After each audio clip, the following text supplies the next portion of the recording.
안녕하세요. 큐리오스의 양치기 박정수입니다.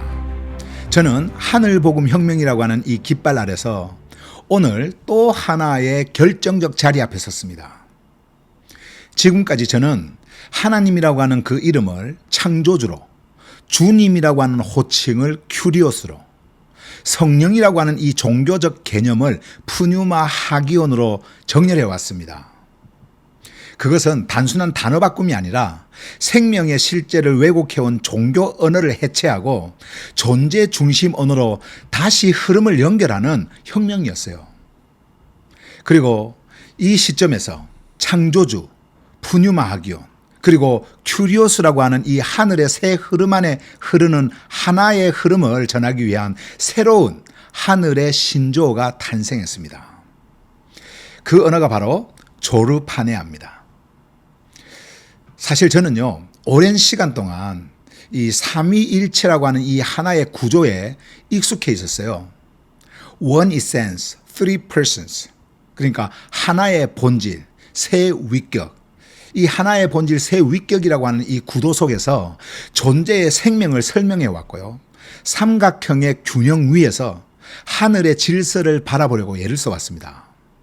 그러나 그 삼위일체라고 하는 구조는요, 정말 차가운 철학의 구조적 틀이었고 실제하는 생명의 흐름을 그 틀 안에서 멈추게 하거나 아니면 왜곡시키고 있음을 실감하게 되었습니다.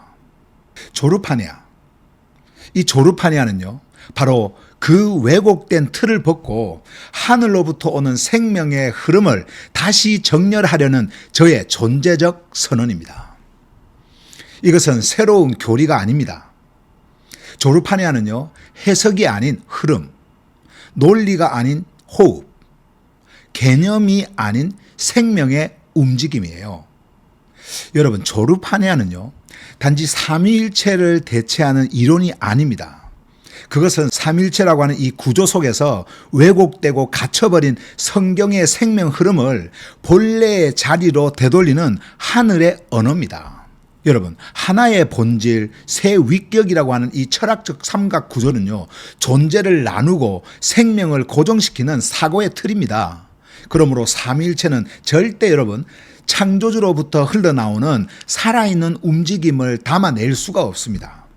그래서 저는 이제 기독교라고 하는 이 종교 체계가 수세기 동안 지켜온 심장부, 바로 삼위일체론의 구조 속으로 들어가서 그 실체를 밝히고 이 교리가 얼마나 성경을 왜곡하고 있는지를 폭로하면서 그리고 어떻게 조르파네아라고 하는 하늘의 신조어가 세상 밖으로 그 실체를 드러내게 되었는지를 제가 말씀을 드리려고 합니다.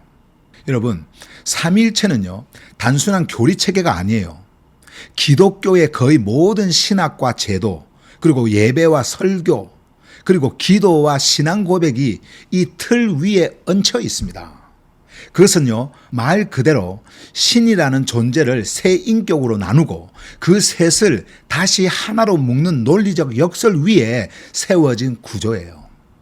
그러나 여러분, 성경 어디에도 이 단어는 없습니다. 예수께서 말씀하신 적도 없습니다. 물론 사도들이 선포한 적도 없어요. 그 시작은 오히려 하늘 복음과는 아무런 관련이 없는 종교 철학의 시도에서 출발했습니다. 그 역사적 배경을요, 제가 여러분들에게 간단하게 좀 말씀을 드리면 이렇습니다. 서기 180년경에 안디옥의 데오빌로스라고 하는 그 사람이 헬라어 단어 투리아스, 이것은 헬라어로 셋이라는 의미거든요. 이 투리아스를 처음 사용을 했는데 이것은 단지 그 하나님, 그러니까 신, 그리고 그 신의 말씀 로고스, 그리고 지혜, 소피아, 이 셋을 하나로 묶어서 설명하려는 그 의도였지 교리는 아니었어요.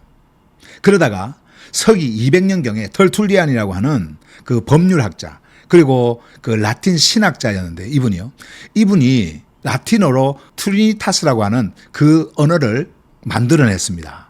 그리고 이 트리니타스라고 하는 이 언어의 법적 개념인 하나의 본질, 이것을 라틴어로 substantia라고 하는데 이 하나의 본질의 세 위격, 그러니까 페르소나라고 하는 그 연극 배우들이 연극을 할 때 가면을 쓰는 마스크의 그 의미를 가지고 있었던 그 페르소나, 이 단어를 붙여가지고 로마의 법률 구조를 신학에 적용을 했는데요. 이것은 생명이 아닌 체계였습니다. 그러니까 성경에서 가져온 언어가 아니었어요. 그러다가 서기 325년 리케아 공의회의 콘스탄틴 황제의 그 정치적 목적에 따라서 호무시오스라고 하는 동일 본질이라고 하는 이 개념이 강제로 확정되면서 삼위일체는 신학이 아닌 통치의 도구가 되기 시작을 했습니다. 그러다가 서기 381년 콘스탄티노폴리스 공의회에서 삼위일체는 교리로 고착이 되고요. 이후에 정통과 이단을 가르는 경계선이 되면서 생명 아닌 교리의 절대화가 시작이 됩니다. 이처럼 이 삼위일체는요, 성경이 말한 살아있는 흐름이 아니라 철학과 정치 그리고 종교가 짜맞춘 구조물이었습니다. 한마디로 이 삼위일체는요, 존재를 연결하기보다는 교리로 구분하고 고정시키는 체계였습니다. 그럼에도 불구하고 저는 삼위일체라고 하는 이 구조를 사용하면서 하늘의 생명 흐름을 전해왔습니다. 그것은 단지 다른 말이 없었기 때문에 그렇게 했던 거예요. 하지만 제 마음 깊은 곳에서는요, 성부, 성자, 성령을 나누고 다시 묶는 그 틀을 넘어서는 진짜 하늘의 언어를 갈망해 왔습니다. 그러던 중에 2025년 1월, 그러니까 올해죠. 올해 초 1월 초에 저는 헬라어 원어 성경을 기존의 성경이 담고 있는 그 종교적 그리고 신학적 번역 용어, 감정적 표현, 교리의 틀로 번역된 이 언어들을 완전히 걷어내고 사도들이 전했던 그 시대의 존재 중심, 생명 중심의 언어로 새롭게 번역할 수 있지 않을까, 이런 그 꿈을 갖게 됐습니다. 그것이 가능하다고 믿은 것은요, 바로 제가 오늘날의 인공지능 시대에 살고 있기 때문이었습니다. 그래서 2025년 3월 저는 NA28 헬라어 원문을 로마서부터 그 영어와 한국어로 번역을 하기를 시작을 했습니다. 철저한 번역 철학, 그리고 수칙, 그리고 금지어와 음역의 그 기준을 정하고요, 사도들의 시대 언어 하나하나를 검토하면서 번역을 시작을 했습니다. 그리고 그 성경 원문만 번역한 것이 아니라 그 성경 원문이 오늘날의 시대에 너무나 생소하게 들리는 단어들이 너무나 많기 때문에 단어 해설을 하는 숨쉬는 언어들, 그리고 본문을 분석하는 위로부터의 해설, 그리고 오늘날의 시대를 사는 존재들이 이 본문을 대할 때에 듣게 될 위로부터의 메시지를 포함해서 성경을 이렇게 번역을 하고 있었는데, 그 로마서의 전체 번역이 이런 모든 것을 합해서 약 한 500페이지가 넘는 페이지가 되었습니다. 그런데 이 500페이지가 넘는 하늘복음 성경 HGB, The Heavenly Gospel Bible이라고 하는 이 로마서 번역이 마무리 될 때쯤에 제 안에서 조르파네아라고 하는 이 하늘의 신조어가 태동하기 시작했습니다. 2025년 6월 25일에 제 안에서 태동한 이 조르파네아는요, 이 세상의 어두움을 뚫고 세상 밖으로 나와 그 실체를 드러냈습니다. 여러분, 이 언어는요, 하루아침에 만들어진 개념이 아닙니다. 지난 10년간 하늘복음 선포의 흐름 속에서 수많은 단어를 해체하고 정렬하는 과정, 그리고 삼위일체라고 하는 그 구조로는 생명의 본질을 담을 수 없다라고 하는 그 통찰의 절정에서 이 하늘의 이름 조르파네아가 탄생한 것입니다.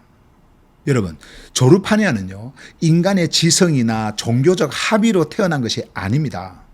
그것은 창조주와 존재 사이의 생명적 간극을 메우기 위해서 하늘로부터 부어진 흐름이며 생명의 구조이고 존재의 흐름이며 언어로 드러난 하늘의 실제입니다. 그래서 이 조르파네아는 다음 세 가지의 이 흐름을 통합하고 있는데요.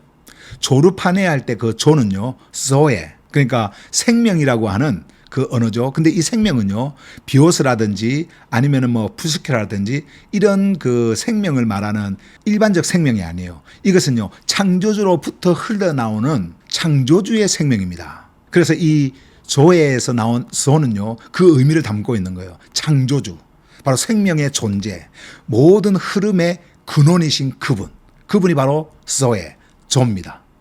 그리고 두 번째로 조르파네할 때 이 르는요, 로헤라는 그 헬라어 단어인데요. 이것은 바로 푸뉴마 하기온. 다시 말씀드리면 생명의 숨결, 생명의 흐름, 이런 의미를 가지고 있습니다. 그래서 르는 바로 푸뉴마 하기온을 의미하고요. 이 푸뉴마 하기온은 생명의 숨결이기 때문에 이 생명의 숨결이 흐른다, 흘러보낸다 라고 하는 그 의미를 가지고 있는 거예요. 다시 말씀드리면 푸뉴마 하기온, 그러니까 르는 푸뉴마 하기온, 생명의 숨결, 존재를 깨우는 하늘의 흐름이라고 하는 의미입니다. 그리고 마지막으로 파네아. 자, 이것은 이제 한국식 발음으로 파네아라고 했는데, 파네아는요, 원래 파네이아라고 하는 헬라어예요. 이건 뭐냐면은 드러남, 현현, 이런 의미를 가지고 있습니다. 그래서 이것은 큐리오스는 그 생명의 흐름이 드러나 실체로 나타나는 자리다. 그래서 파네아라고 하는 이 의미는요, 한마디로 생명의 실체, 드러난 생명의 실체를 말씀하고 있는 거예요. 여러분, 이 구성은요, 위격이 아닌 하나의 생명이 세 가지 방식으로 흐르고 드러나는 하나의 움직임입니다. 이것은 위계가 아니라 흐름, 본질이 아니라 관계, 고정된 삼각형이 아니라 살아있는 생명의 동심원입니다. 여러분, 조르파네아는요, 삼위일체의 분리된 구조를 넘어 생명의 흐름을 회복하는 존재적 정렬이에요.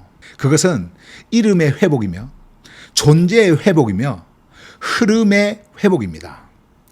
저는 이 조르파네아라고 하는 이 이름의 선언과 함께 지금까지 사용해온 모든 구조, 그러니까 크로스 포인트 미션이라고 하는 이름 아래 유튜브, 블로그, 그리고 SNS 등에서 흘려보낸 모든 메시지들을 그 사명을 다한 것으로 여기며 역사 속으로 흘려보내려고 합니다.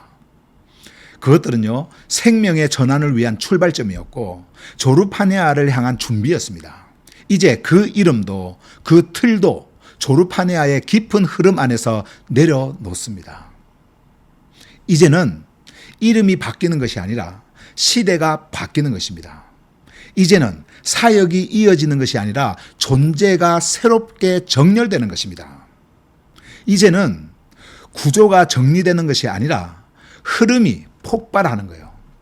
여러분, 소에로부터 흘러오는 이 로의 앞에 여러분 존재의 가장 깊은 중심부, 생명의 근원에 반응하며 그 생명을 받는 존재의 그 카르디아를 여십시오.